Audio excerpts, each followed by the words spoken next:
des révélations de la part de Dieu pour toi ce matin. Tu vas savoir pourquoi est-ce que le Seigneur nous demande d'être ceux qui adorent en esprit et en vérité. Déjà, j'ai commencé en disant, l'heure vient et elle est déjà venue. Nous sommes dans cette heure, ce n'est pas demain, c'est maintenant. Où les vrais adorateurs, ça veut dire qu'il y en a des faux. Les vrais adorateurs adoreront en esprit et en vérité. Et ce sont là les adorateurs que le Père cherche. Alors ce matin, Dieu cherche les adorateurs en esprit et en vérité. Il y a donc deux camps.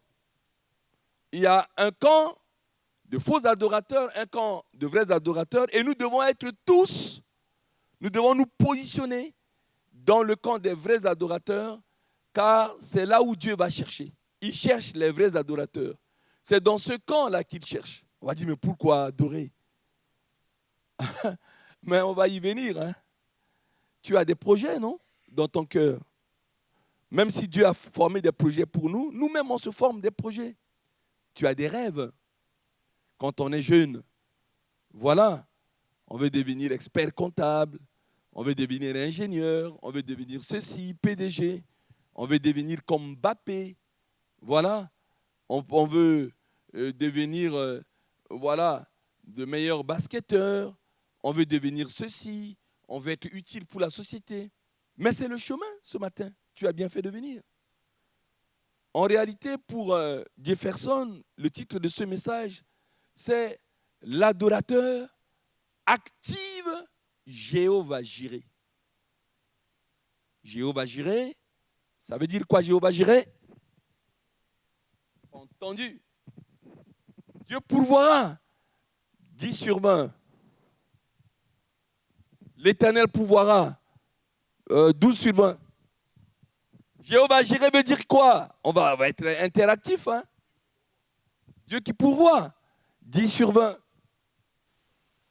Voilà, Jéhovah Jireh, à la montagne de l'Éternel, il sera pourvu. Tu dis ça, tu as 20 sur 20. Et nous sommes venus adorer ce matin le Dieu qui pourvoit. Celui qui va faire réaliser bien tes projets, ton rêve. Il y a un chemin. On n'adore pas comme ça. Vous savez que, vous avez vu ce qu'on appelle les griots, hein? Ou dans certains pays d'Afrique, il y a des roitelets. Dans certains villages, on ne dit pas chef de village, on dit des rois. Les Camerounais le savent, en Afrique de l'Ouest, beaucoup de gens comme cela. Ah ben les rois, les grands chefs traditionnels, ils ont des griots. Et chaque matin, chaque jour, le soir, à n'importe quel moment de la journée, vous avez quelqu'un qui vient et qui s'arrête devant la case du chef et puis qui dit au chef, il commence à l'adorer. Oh, grand chef, grand roi, qui te dépasse. Grâce à toi, ce village est en paix. Grâce à toi, il y a de la concorde dans ce village.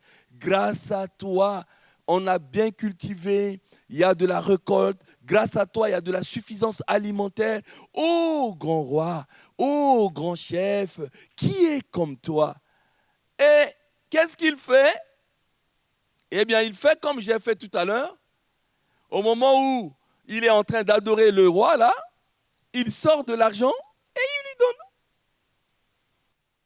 Vous savez que l'adoration attire la bénédiction du roi. C'est cela. Le griot, c'est un travail, hein? Le griotage. C'est un travail. Tu vas vanter les qualités de quelqu'un, tu vas adorer ses qualités parce qu'il est chef de village, parce qu'il est roi. Il met dans la poche, eh bien, il te le donne. C'est comme cela. Et vous allez voir que la première fois, ça s'est passé exactement comme ça. Un homme est parti pour adorer et après il a découvert, c'est lui qui a créé le nom de Dieu. Il a dit, ah bon? Moi je pensais que l'adoration était gratuite. Et je suis allé adorer et Dieu a pourvu. Et il a fait une espèce de statue, il a mis Jéhovah Jireh. À la montagne de l'Éternel, là où je vais adorer, il a pourvu. Mais on va y revenir tout à l'heure. Donc je dis qu'il y a deux camps. Il y a le camp des faux adorateurs en esprit et en vérité. et le camp des vrais adorateurs. À toi de choisir librement. Dieu ne te force pas d'être dans quel camp, bien ce matin. Déjà, on va mettre de côté le camp des faux adorateurs. Dans ce camp des faux adorateurs, il y a 2 versets qui caractérisent. Matthieu 15, versets 8 à 9. Si jamais, comme ce matin on a commencé, tu as commencé à louer, adorer des lèvres, mais que ton cœur est éloigné de Dieu, attention, quitte ce camp-là. C'est un camp de faux adorateurs. C'est Jésus lui-même qui rappelle ça aux religieux de l'époque. Il a dit, hypocrite, Ésaïe a bien fait de prophétiser sur vous, ce peuple m'honore des lèvres, mais son cœur est éloigné de moi. Adorer ne veut pas simplement louer, hein?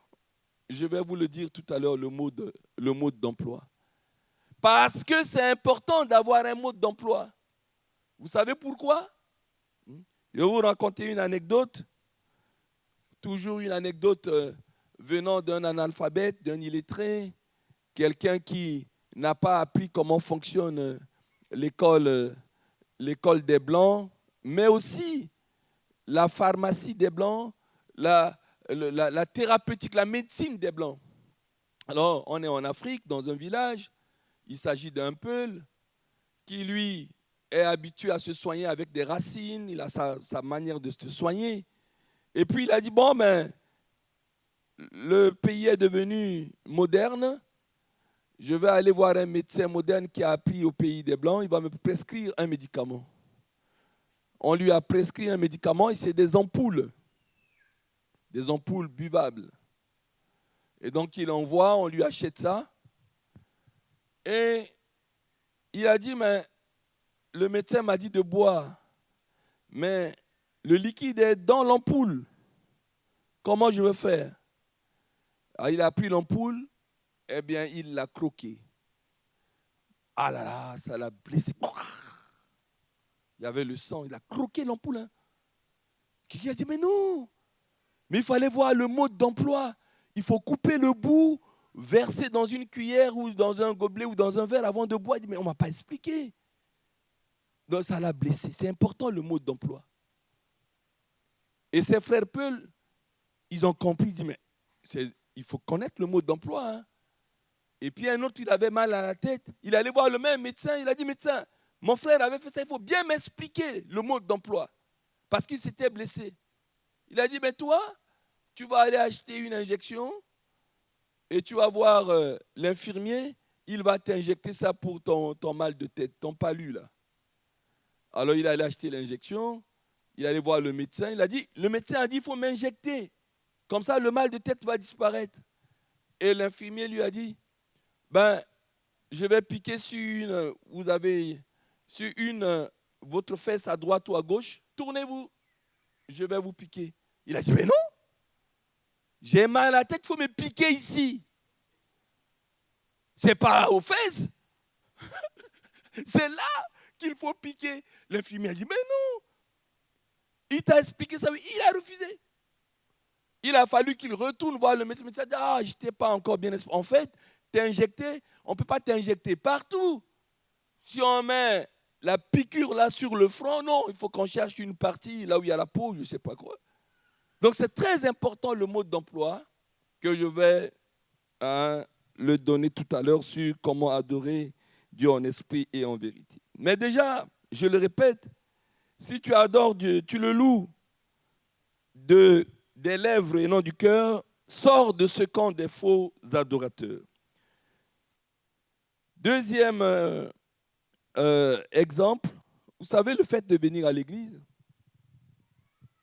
le fait même de chanter, mieux, même de jeûner, ça n'impressionne pas Satan. Hein. Et c'est ce matin, Pasteur Dani, j'ai vu ça ce matin.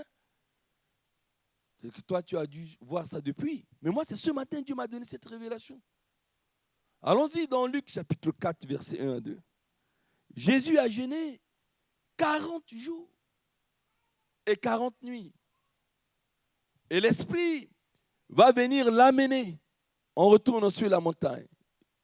Jésus, rempli du Saint-Esprit, Et c'est quoi la partie du verset là-bas? Pardon? Revint du Jourdain et fut conduit par l'Esprit dans le désert. Nous continuons. Où il fut tenté par le diable. Pendant 40 jours, il ne mangea rien durant ces jours-là. Et après qu'ils furent écoulés, il eut faim. Comment voulez-vous quelqu'un qui jeûne 40 jours, 40 nuits? Au lieu que ça impressionne Satan, non. C'est là où Satan vient pour le tenter. Vous comprenez bien? Même au moment où tu jeûnes, ça n'impressionne pas Satan. Hein? Il attend d'abord que tu jeûnes là pendant 1 jour, 2 jours, 3 jours. Nous allons jeûner, nous, dans 2 semaines. Mais il attend que ça finisse et il va venir te tenter. Ça ne l'impressionne pas. Les 40 jours de jeûne de Jésus, de nuit et de jour, n'ont pas impressionné Satan. Il est venu le tenter. C'est même marqué qu'il est rempli du Saint-Esprit. Donc vous voyez déjà adorer en esprit et en vérité. En vérité, je vous l'ai déjà dit, si tu adores des lèvres et ton cœur est éloigné, si tu n'es pas dans la vérité, adorer en esprit, c'est qu'il n'y a pas d'adoration déconnectée du Saint-Esprit. C'est le Saint-Esprit qui a amené Jésus. Donc quand tu vas dans le désert, quand tu vas à la montagne, quand tu viens à l'église, quand tu vas partout pour adorer et que tu n'es pas conduit par le Saint-Esprit, tous ceux qui sont conduits par l'Esprit de Dieu sont fils de Dieu, nous dit Paul dans Romains. Quand tu es déconnecté du Saint-Esprit, tu ne peux pas adorer en esprit, mais je vais y revenir. Et c'est là où Satan vient pour le tenter. On va aller au verset 5 à 8, mon cher Yannick. Il vient auprès de Jésus et le diable, il prend Jésus et qu'est-ce qu'il fait? Il monte une espèce de tour Eiffel où on voit tous les pays du monde. Hein, tous les pays du monde.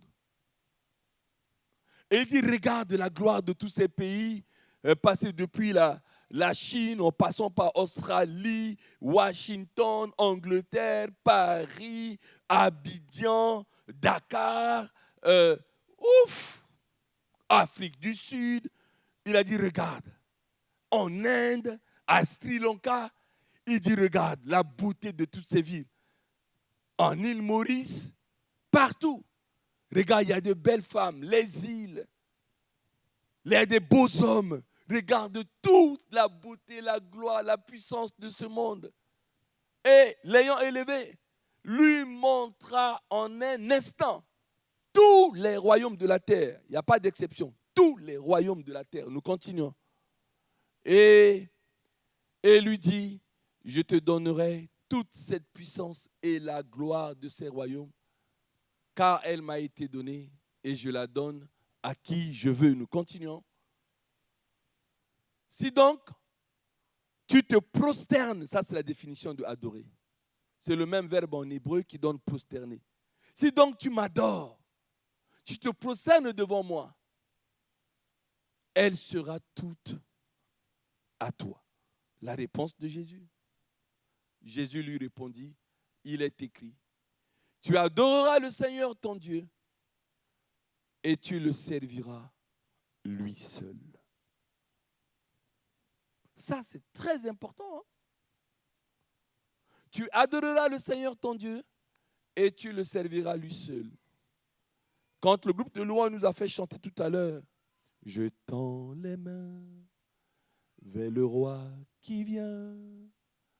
Je veux chanter mon Créateur. Tu es le seul. Tu es le seul qui règne sur mon cœur. On ne peut pas servir de maître à la fois. Tu ne peux pas adorer à la fois Satan et adorer en même temps Dieu. Le fameux no pasarana. C'est ça. C'est impossible. Jésus dit, tu adoreras le Seigneur, ton Dieu, et tu le serviras lui seul. On y reviendra. Vous avez vu dans l'ordre, il y a d'abord adorer et le service vient après. Tout adorateur est un bon serviteur. Mais si tu es serviteur, tu n'es pas adorateur, tu sors de la grâce. Monsieur le pasteur de la grâce est là, bien aimé. Parce que si tu ne fais que servir Dieu, tu n'es pas adorateur, alors tu es comme un salarié. Tu viens, tu travailles, et tu dis, il faut me payer. C'est pour ça que les chrétiens aujourd'hui sont des consommateurs. Ils exigent que Dieu les paye. Ils exigent que Dieu les bénisse. Après, ils le disent, pasteur, regarde tout ce que je fais pour Dieu. Il ne me fait rien. Il ne me bénit pas. Il n'exauce pas ma prière. Pourquoi? Mais la sœur a raison. Le frère a raison. Parce qu'il n'est que serviteur. Or, le texte dit, et c'est ce que Jésus dit à Satan, tu adoreras le Seigneur. Et ensuite, la conjonction de coordination vient après. Et après, tu le serviras. La qualité du serviteur que Dieu cherche, si la personne est d'abord adorateur, et il servira son Dieu, alors on va voir la qualité, la nature de son service. C'est deux choses qui sont liées. Les fameux jumeaux, comment on dit là, je ne sais plus, monozygotes. Voilà, c'est ça. Il est là, le jumeau monozygote ce matin avec sa femme avec un gros ventre là. Voilà. C'est ça. Tu adoreras le Seigneur ton Dieu et tu le serviras lui seul. Donc, on revient dans le camp des faux. Et je termine là. Si tu penses que tu peux adorer Satan, c'est-à-dire jouir des plaisirs de ce monde, et en même temps venir adorer Dieu, ben, Dieu ne va pas te trouver. Parce que les adorateurs en esprit, en vérité, que Dieu cherche ce matin, c'est ceux qui l'adorent lui seul, comme nous l'avons chanté, et qui le servent lui seul. Nous partons immédiatement dans le deuxième camp, qui est le camp des vrais adorateurs. Nous retournons dans le dialogue avec la Samaritaine au verset 16 et verset 20. Jean chapitre 4, versets 16 et 20. Tout à l'heure, on a lu 23, 24. Là, on retourne. Dans le dialogue que Jésus a eu avec la Samaritaine, il va lui dire quelque chose. Et on va voir que Jésus est en train de lui dire quelque chose, parce que la Samaritaine va lui dire, nous aussi on adore à la montagne. Et Jésus était en train de lui dire, mais tu n'adores pas dans la vérité. Pourquoi? À un moment donné, il lui a dit, donne-moi de l'eau, et puis voilà. Après l'eau, il a dit, tiens, madame. Jésus lui dit, tu as changé. Jean 4, verset 16. Oui. C'est ça? Voilà, Jean 4, verset 16. Va, lui dit Jésus, appelle ton mari et viens ici. Il lui dit ça. On continue. Et la femme répondit, je n'ai point de mari. Et Jésus pédagogiquement lui dit aussi, tu as raison, madame, de dire, je n'ai point de mari. On continue. Car tu as eu 5 maris. Et celui que tu as maintenant là, chez toi, n'est pas ton mari. En cela, tu dis vrai. En fait, Jésus dialogue avec une femme et la femme lui fait comprendre qu'elle est aussi religieuse. On va continuer. D'ailleurs, on continue. Comme ça, on laisse ça parce qu'on doit aller dans Genèse. Seigneur lui dit, la femme, je vois que tu es prophète. On continue. Nos pères ont adoré sur cette montagne. Et vous dites, vous, que le lieu où il faut adorer, c'est à Jérusalem. Bon, on s'arrête là. En fait, Jésus était en train de lui dire, mais madame, tu parles d'adoration, alors que tu as été divorcée 5 fois.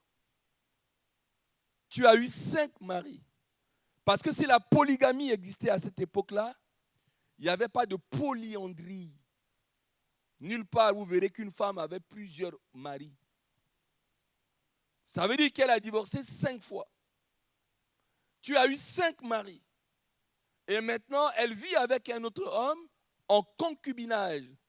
Concubinage, c'est cum, cubaré. Voilà. Cum, avec cubaré, couché. Voilà l'homme avec qui je couche. Voilà la femme avec qui je couche sans mariage. C'est ça le concubinage. C'est un mot qui est négatif, hein? Le mot concubinage. Quand tu dis voilà mon concubin, voilà ma concubine, ça veut dire voilà la personne avec qui je couche. C'est ça l'expression. Et donc là, Jésus lui dit, mais comment tu peux adorer alors que tu as eu 5 maris et même le gars qui est dans ta maison actuellement ne l'est pas. Tu as raison. Donc vous voyez déjà, que quand on adore Dieu en esprit et en vérité, on doit pouvoir rester en esprit et en vérité et aller plus loin avec Dieu. Conclusion, une longue conclusion dans le mode d'emploi que je vais vous donner maintenant pour savoir qu'est-ce que ça veut dire exactement adorer Dieu en esprit et en vérité et qui va aboutir au Jéhovah Jireh. Et après, nous allons prier. Pour aller au Jéhovah Jireh, à l'adoration en esprit et en vérité, Genèse chapitre 22, versets 1 à 14. Tu as le micro là-bas? Voilà, et tu vas nous le lire à haute et intelligible voix. Tu t'es exercé depuis vendredi. Après ces choses, Dieu mit Abraham à l'épreuve et lui dit Abraham, et il répondit, me voici. Dieu dit, prends ton fils, ton unique, celui que tu aimes, Isaac, va-t'en au pays de Morija, et là, offre-le en holocauste sur l'une des montagnes que je te dirai. On retient, prends ton fils, ton unique, celui que tu aimes. On y reviendra. Abraham se leva de bon matin, sella son âne, et prit avec lui 2 serviteurs et son fils Isaac. Il fendit du bois pour l'holocauste et partit pour aller au lieu que Dieu lui avait dit. Le 3e jour, Abraham, levant les yeux, vit le lieu de loin. Et Abraham dit à ses serviteurs, « Restez ici avec l'âne, moi et le jeune homme, nous irons jusque-là pour adorer, et nous reviendrons auprès de vous. »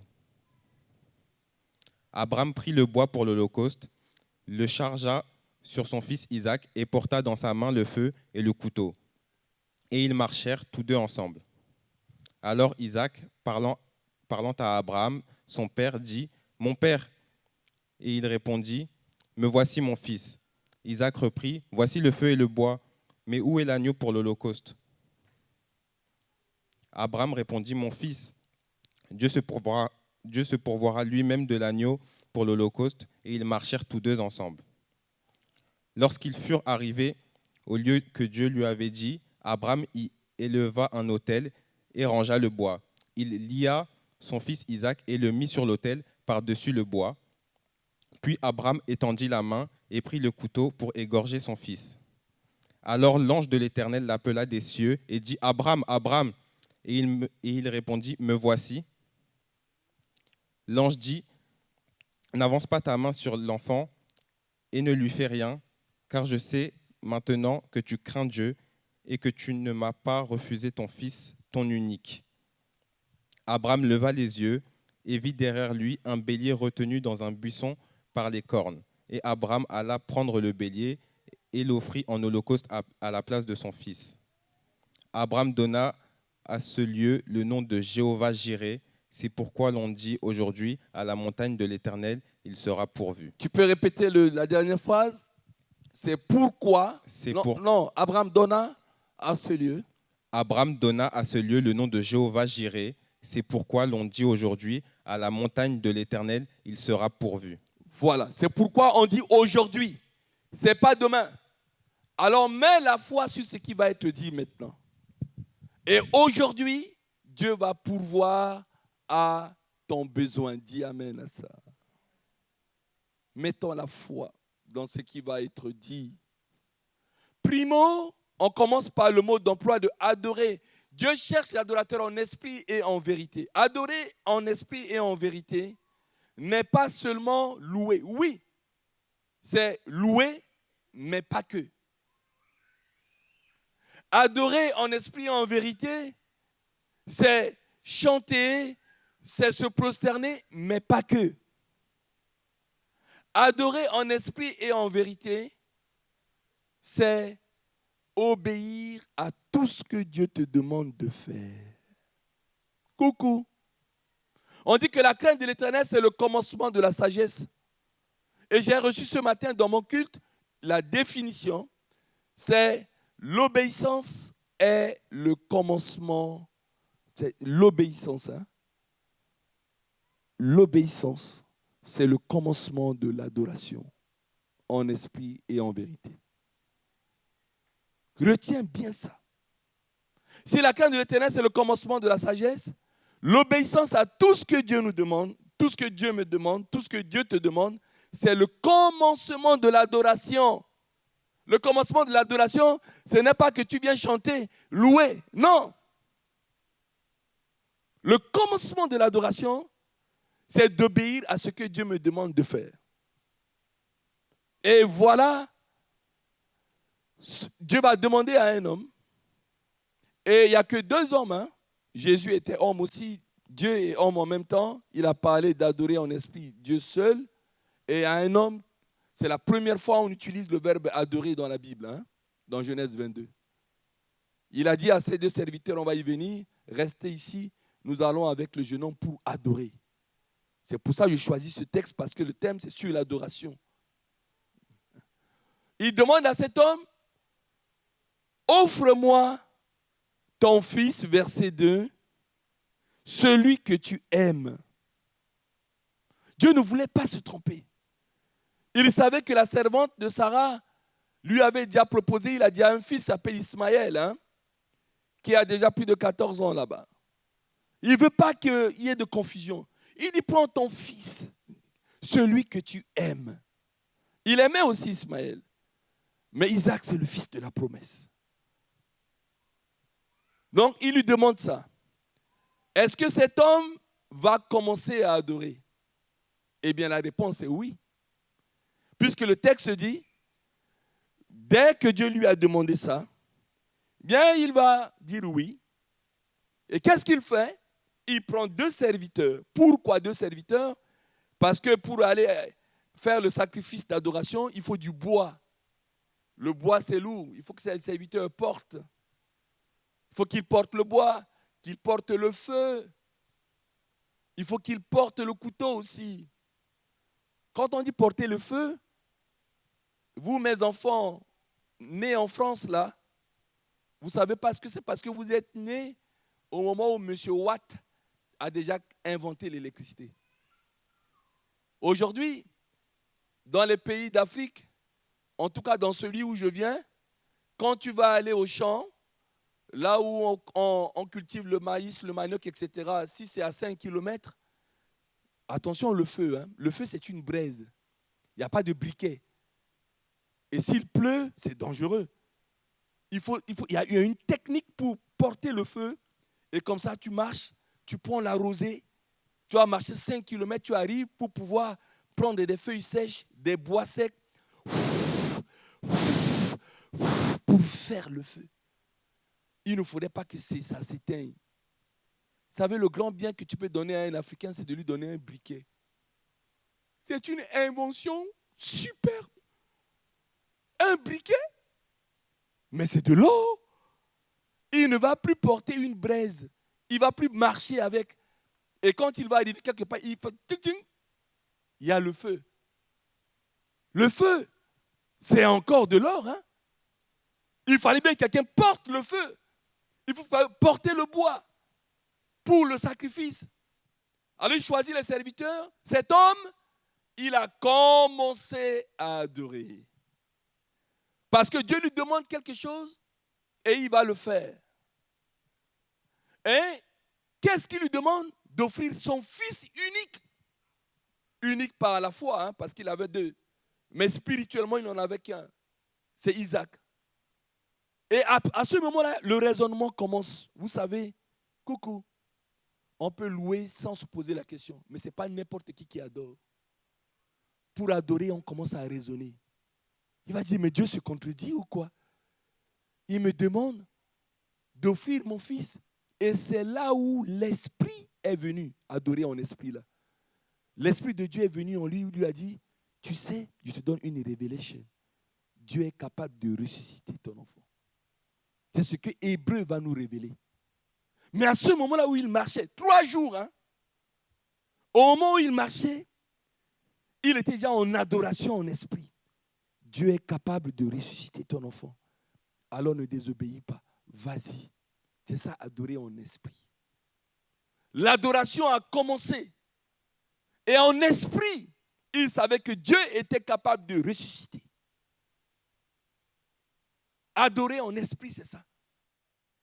Et au moment où il marche 3 jours, il arrive au lieu. Quand il a vu le lieu, qu'est-ce qu'il a fait?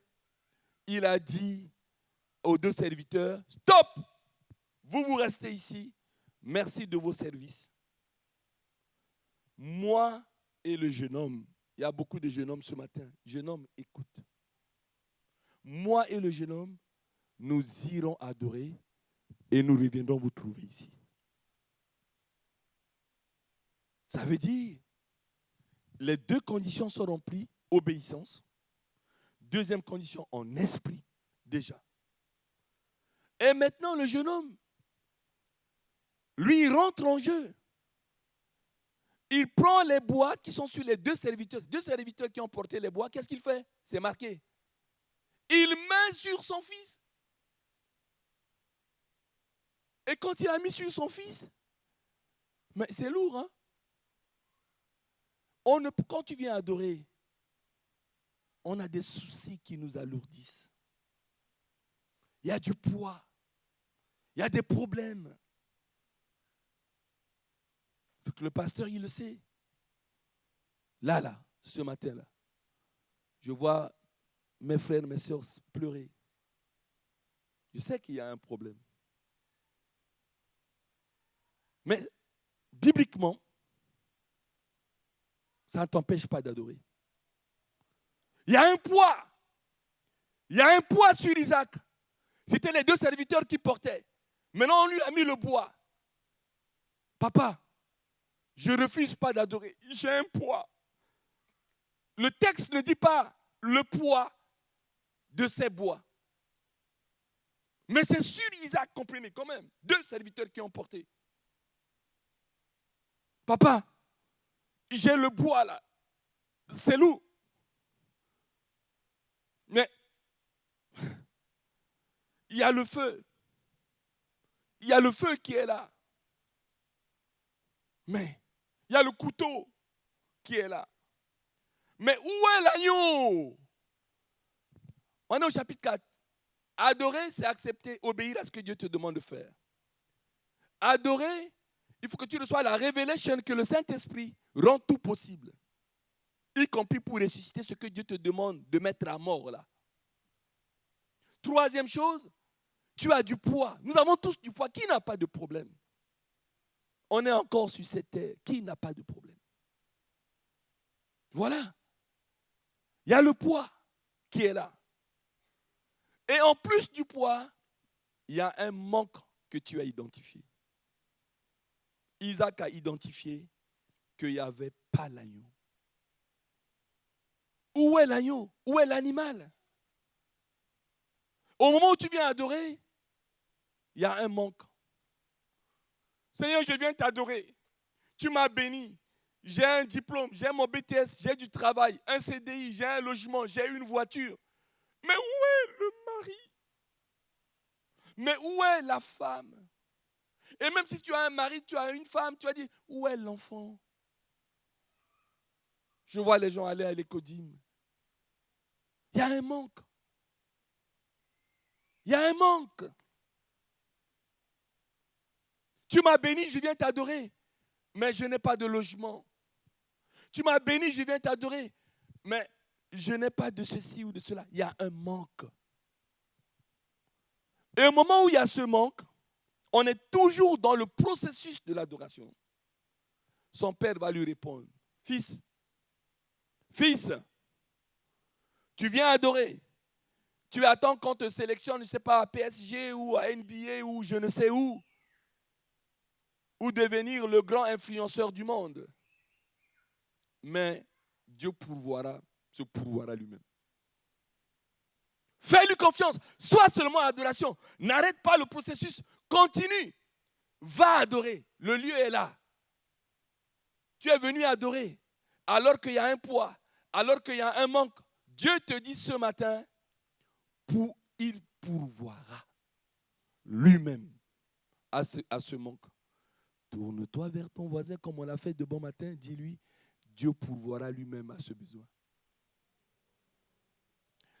Je m'excuse. Dis-lui, si c'est un frère, tu lui dis, cher adorateur. Si c'est une sœur, tu dis, chère adoratrice.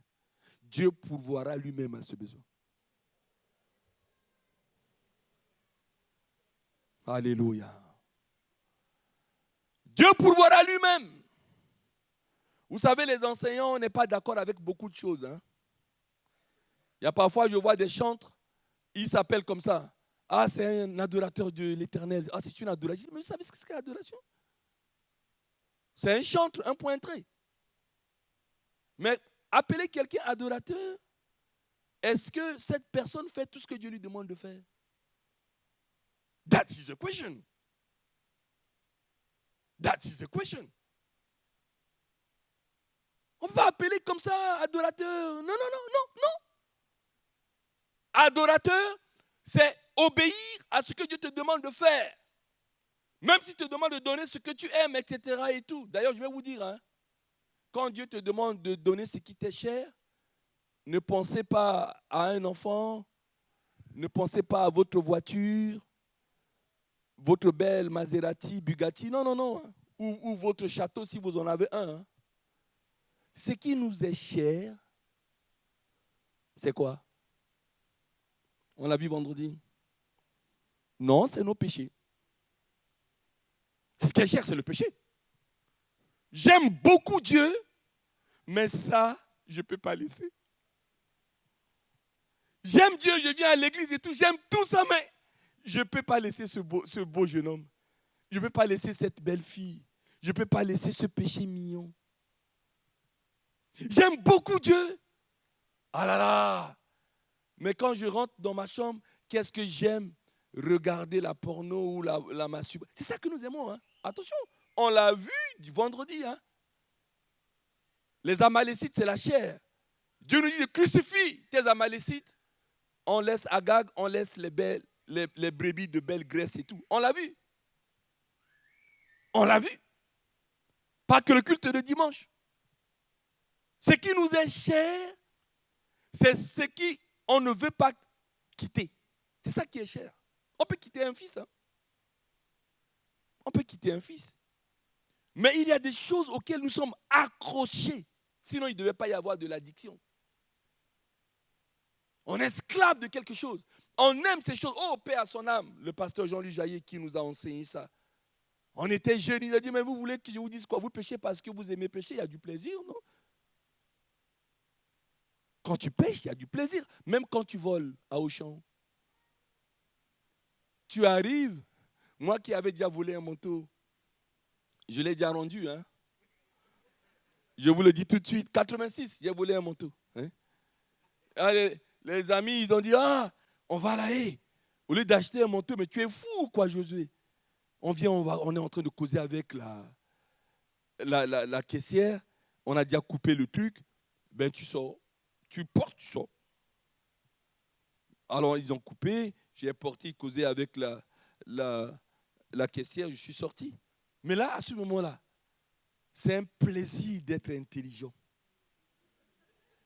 Tu es tellement intelligent, on l'a eu, quoi. Et après, il y a des amis qui sont, on est contents, oh là là. Ouf, le manteau. C'est pourquoi ne jalousez pas les gens. Peut-être que les manteaux qu'ils portent là, c'est des vols.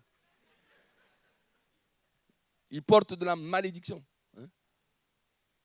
Et quand j'ai raconté ça à mon pasteur, je crois qu'il devait me gifler. Parce que Dieu m'a fait grâce, je racontais tout ce que je faisais. Ne comptez pas sur moi pour cacher. Hein. Il dit, tu rends ça à Josué. Il dit, mais les policiers, ils vont mettre les menottes. Il dit, tu payes les conséquences de tes bêtises. Pourtant, moi, je n'ai jamais volé dans ma vie. J'ai d'autres péchés. Hein.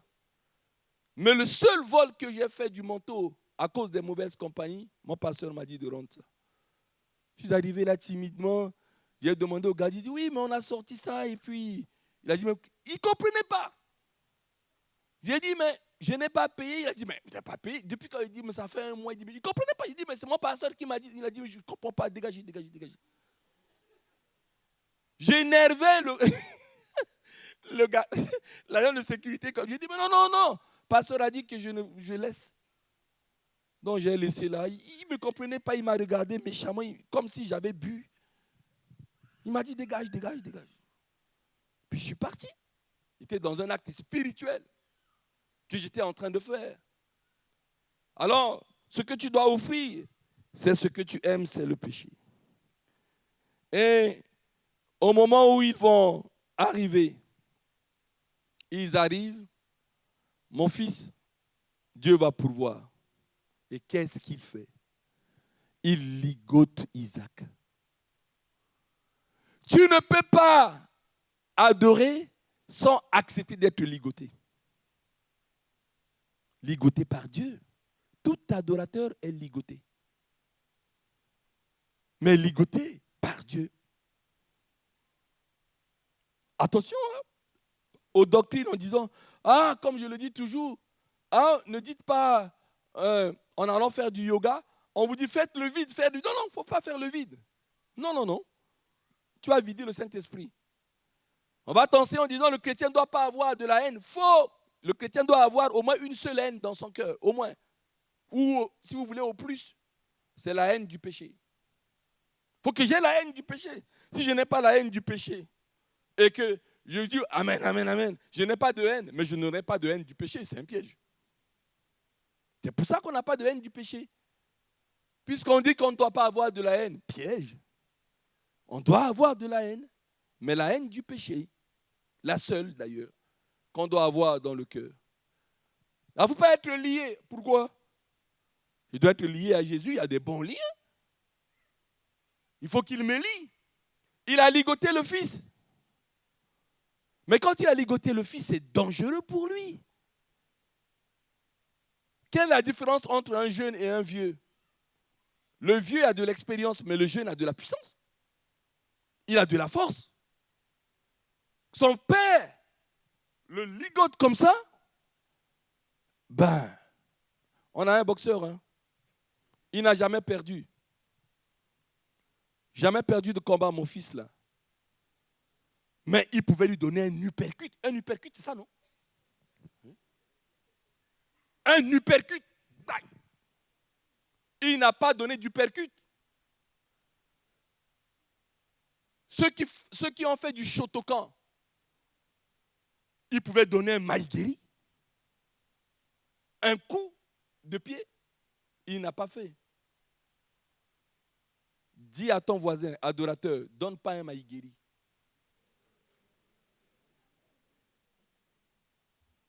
Il ne faut pas donner de maïgeri. Isaac a accepté tout ça. Il y a le poids. Il exprime une incompréhension. On lui dit que Dieu va pourvoir. Grave, les choses ne font que s'aggraver. Il est lié. Et puis, s'il vous plaît, il accepte d'être mis sur l'autel comme un animal. Mais ce matin, pasteur Daniel, j'avais la chair de poule. Je dis, mais est-ce que je suis adorateur? C'est comme il y a eu une révélation sur moi, mais le processus pour être un adorateur en esprit et en vérité, le voici. Le voici. C'est la loi de la première mention avec Abraham. On le lit. On dit, bon, Dieu va pourvoir. On le met sur l'autel. Il va penser à maman Sarah. Papa est en train de me tuer. Mais entre nous, vous avez bien lu la Bible? Les Jérémie, les Job, tous les grands prophètes. Il y a des moments où ils disent, mais Dieu, je ne comprends pas, je te sers. Et tu es comme pour moi un ennemi, tu me casses les dents, tu veux même me tuer. et tout. Hein. On l'a vu un vendredi. Paul a dit, il y a des situations dans le service où on a perdu l'espoir de rester en vie. On a accepté notre acte de mort, de décès. L'adorateur va jusque-là. Nous avons répété le vendredi ici cette phrase devenue célèbre de Job. Il a dit à sa femme, quand bien même il me tuerait, je ne cesserai de croire en lui. Voilà un adorateur. Voilà un adorateur. Dieu a donné, Dieu a ôté, que le nom de l'Éternel soit béni. Voilà l'adoration. Quand bien même il me tuerait, je ne cesserai de croire en lui. L'adoration dépasse la mort. L'adoration, c'est en esprit, on croit à la résurrection. Quand bien même il me tuerait. Et Isaac, sur l'autel, ligoté, il n'a pas de réponse à ces questions. Il a des choses lourdes, il a porté le bois. Grave. Il soulève le couteau. Il soulève. Et c'est là, le ciel s'ouvre. Ne lève pas la main sur l'enfant. Ne lève pas la main. Mais c'est la partie la plus importante pour Isaac. Tu vois ton père soulever l'épée. Une voix qui sort ex nihilo, c'est-à-dire de nulle part, ex nihilo. Ne lève pas la main sur l'enfant. Tourne-toi. Oh, il y a un bélier. Le bélier, il est dans un buisson. Rappelons-nous le buisson de Moïse, où il a levé ses pieds. Il avait des cornes. Et il était bloqué par des cornes. Il y avait des anges qui étaient là invisibles. Ils attachaient son corne. Le bélier, c'est agressif. Le bélier, c'est le mal. C'est agressif. Il peut te blesser. C'est son fusil, c'est son arme. Et il est bloqué. Il a été attaché par ses cornes. Mais c'est profond, ça. Vous savez, beaucoup d'adorateurs, Révélation de 5 heures du matin, le Saint-Esprit me montrait qu'il y a des adorateurs qui sont arrivés au stade d'Isaac. Où est le bélier? Et Dieu te dit, pourvois. Et toi, tu dis, non, je ne bouge plus. Je pourvois moi-même. Je ne comprends pas Dieu. Je ne comprends pas le pasteur. Le pasteur Abraham, mon père, là. Je ne le comprends pas. Il faut un bélier. Vous choisissez vous-même votre bélier. Au lieu d'attendre que Dieu pourvoie. Abraham n'a pas menti. Fils, Dieu pourvoira lui-même. Il lève le couteau, Dieu a pourvu.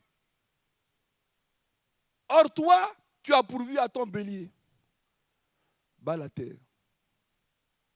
On retourne sur la terre là. Vous n'avez pas entendu beaucoup de gens dire, non, mais pasteur, tu le juges.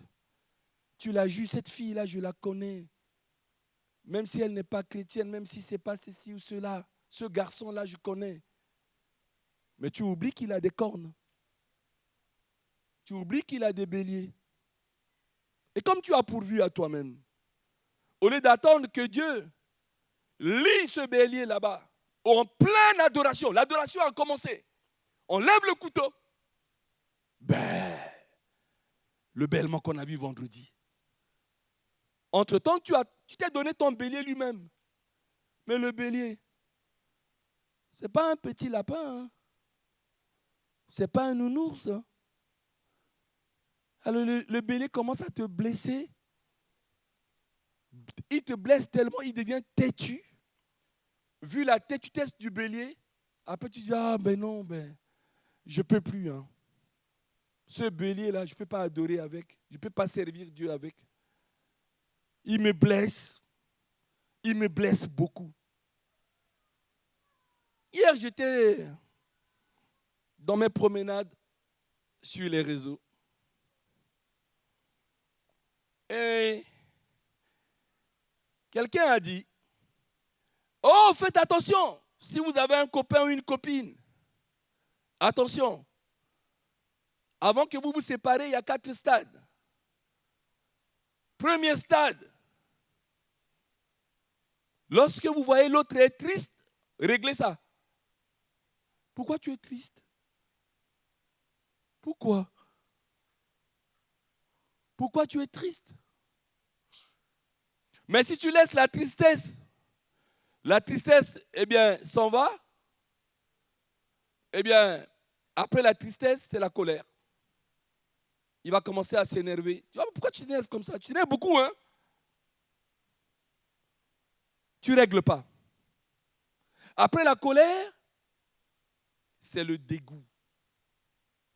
La personne n'est plus triste de ton comportement. Il ou elle ne s'énerve plus. Il est ou elle est simplement dégoûté. Après être dégoûté, c'est quoi? C'est l'indifférence. Et ça, il n'y a plus rien à faire. Change ce comportement, tu ne veux pas, la personne est triste. Après, il est en colère. Après, il est dégoûté. Après, il est indifférent. Quand on arrive à l'indifférence, il n'y a que le Saint-Esprit qui peut descendre. Une parenthèse, j'ouvre, je ferme.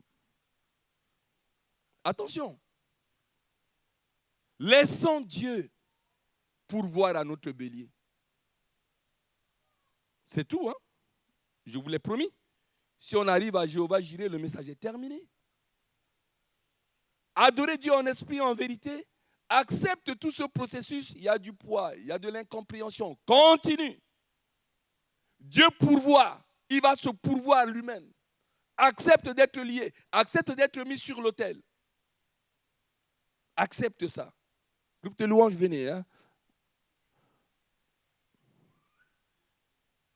On va clôturer par jetant les mains vers le Seigneur. Tu dois adorer le Seigneur lui seul. Le reste, le Saint-Esprit va vous le montrer. Et c'est au moment où vous adorez que vous allez voir le bêlement. Il est pris dans le buisson, attaché par les cornes. Et quel plaisir Abraham a pris pour pouvoir. Oh, alléluia. Quand mon Dieu permettra que je voie Isaac, je vais lui poser la question. Quelle fut ta réaction quand papa ou? Et je vais dire à Abraham, quelle joie. Je pense qu'il a expérimenté une joie. Quand il a vu le bélier, il a vu Dieu. Il a vu Dieu. Le jour où tu seras devenu, et ce jour est venu, hein, c'est ce matin si tu veux. C'est ce matin. On ne vous oblige pas.